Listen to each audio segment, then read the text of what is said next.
నేనే గొప్పవాణ్ణి. గోదావరి నది తీర ప్రాంతంలో కపిలేశ్వరము అనే గ్రామం ఉంది. ఓ మోతుబరికి కృష్ణ అనే కొడుకు ఉన్నాడు. అతనిలో ఎంత కష్టమైన విద్యనైనా క్షణములో నేర్చుకునే చురుకుదనం ఉంది. ఆగకుండా 8 మైళ్ళు దూరమైన పరుగు పెట్టగలడు. గురి తప్పకుండా చిటారు కొమ్మ ఉన్న కాయని కొట్టగలడు. ఎంతటి బరువు అయినా సులభంగా వెత్తగలడు. భరత నీటిలో నిండు ప్రవాహంలో నదిలు ఈదగలడు. కుస్తీలు పట్టి షబాష్ అనిపించుకోగలడు. తండ్రికి వ్యవసాయ పనుల్లోని, తల్లికి ఇంటి పనుల్లోని సహాయం చేస్తుంటాడు. మీ అబ్బాయి కృష్ణ చాలా చురుకైన వాడు. రాజమహేంద్రములో గల శంకరాతీర్థుల వారికి వద్దకు పంపిన వాడి తెలివితేటలు ఇంకా రాణించగలవు అని గ్రామంలో గల పెద్దలు చెప్పారు. అంతేగాక ఆయనకి రాని విద్యలు లేవు.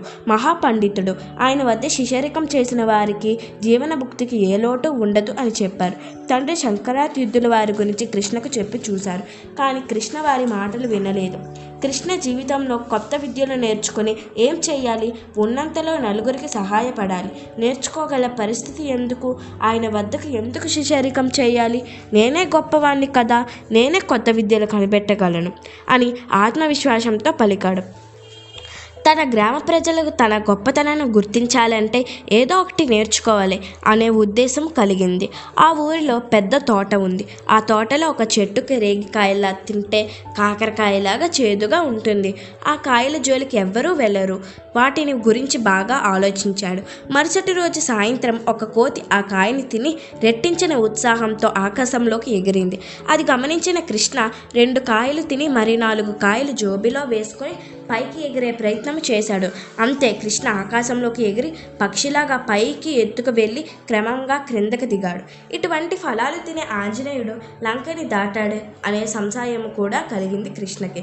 మరుసటి రోజు గ్రామ పెద్దలని సమావేశపరిచి వారికి చెప్పి ఆకాశమునుగా చేయసాగాడు. ఆ వార్త అంతా ప్రాకిపోయింది. రాజమహేంద్రవరములో గల శంకరాతీర్థుల వారికి తెలిసి వారు ఈ గ్రామానికి వచ్చి కృష్ణను కలిశారు. తన శిష్యునిగా చేసుకునే ఆ విద్య నేర్పమని అడిగారు. తన గురించి చెప్పారు. కృష్ణ శంకరాతీర్థుల వారా, తమకి రాని విద్యలంటారు కదా, ఈ ఒక్క విద్య కోసం వెతుక్కుంటూ నా వద్దకి వచ్చారా? తమకి రాని విద్య ఉండకూడదనే అహంభావన అని అడిగాడు. నాయన, నాకే కనుక అహంకారం ఉంటే నీ వద్దకి శిష్యరికం చేయడానికి రాను. శంకరాతీర్థుల వారు అనగా అలాంటప్పుడు ఈ కొత్త విద్య నేర్చుకోవాల్సిన అవసరం ఏమిటి? మీరు వినోద ప్రదర్శనలు ఇచ్చి ధనం సంపాదించాలనా అని కృష్ణ అడిగాడు. విద్యావంతుడికి ధన సంపదపై వ్యామోహము ఉండదు. నేను విద్యను నేర్చుకున్నది నా కోసము కాదు, నాకున్న జ్ఞానమును భావితరాల వారికి పంచి పెట్టాలని సదుద్దేశము. నేను దాపరికము లేకుండా మనకున్న జ్ఞానము మనతోనే అంతరించిపోకుండా జాగ్రత్త పడుతున్నాను అని వినయముగా చెప్పారు శంకరాతీర్థులు. కృష్ణ హేళనగా నవ్వి, ఈ విద్య నాతోనే అంతరించిపోయి